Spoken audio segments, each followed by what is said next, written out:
Hey everyone, it's about that time when Xbox starts to announce the games that are coming to Game Pass for the upcoming month. The only hint is this month is going to start off a little on the tame side, but also have a little mystery surrounding it. As I'm about to discuss this month, let's start off with only 5 games, which seem almost a little underwhelming for Game Pass.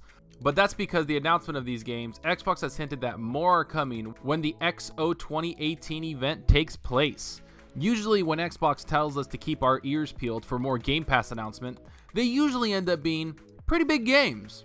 One that I can remember off the top of my head was Doom and Rage, when they brought them in August and decided to announce them later on in the month when Bethesda was doing their event.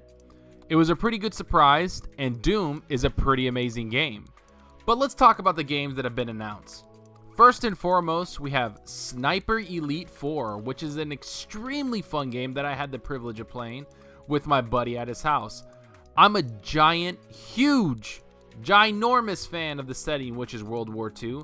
I've always wanted to jump into the game and have a great time picking off Nazis in the most gruesome of ways. Not only can you do that, they have that famous X-ray vision where you're breaking bones, shooting people through the face. It's all kinds of cool stuff.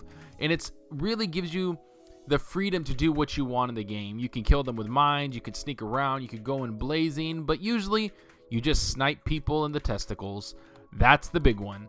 The rest of the games seem a little indie focused, with hopefully bigger games ready to be announced at the XO 2018 event. Sheltered, which is a game set after a global apocalypse where a family finds their way to a deserted shelter where they try to survive. You have to work as a family and protect your family.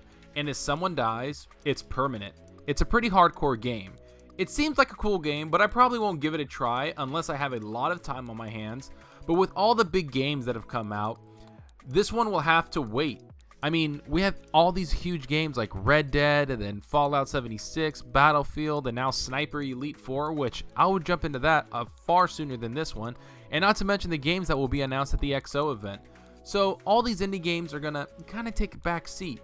Next is Adult Swim's games Rise and Shine, which is about a child named Rise who is forced to take on the sacred gun Shine. It has a mixture of arcade shooters, bullet hells, and puzzle platforms to create a new blend of strategy. Seems like a cool game, but again, might take a back seat to the big games coming out. I feel like a lot of these games, some people will play them and others will just let them fall on the wayside. Next is Grip Combat Racing, which is a game coming a little later in November when it releases, which seems like a day-and-date release date for the game. I think this is a smart move for a game like this because of what happened to other racers with this type of pedigree. An example would be Onrush. That was a fun game, but ended up flopping hugely for the developer, and the developer had to start cutting people and firing people and making cuts around the company. It was bad for everyone involved. Maybe if it was on Game Pass, it could have saved that developer. It seems like Grip's developer is trying that instead. Put their game on Game Pass, make a little extra money for it being on Game Pass day and date, and see how the game sells.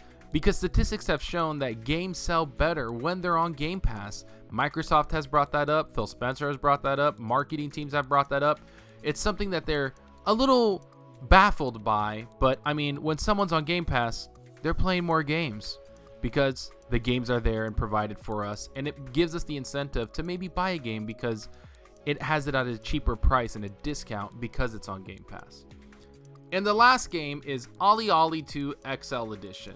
This is a side-scrolling skater game that is all about stunning new looks. There's multiplayer in this for 2 to 4 players, but it seems like a game I won't play much of.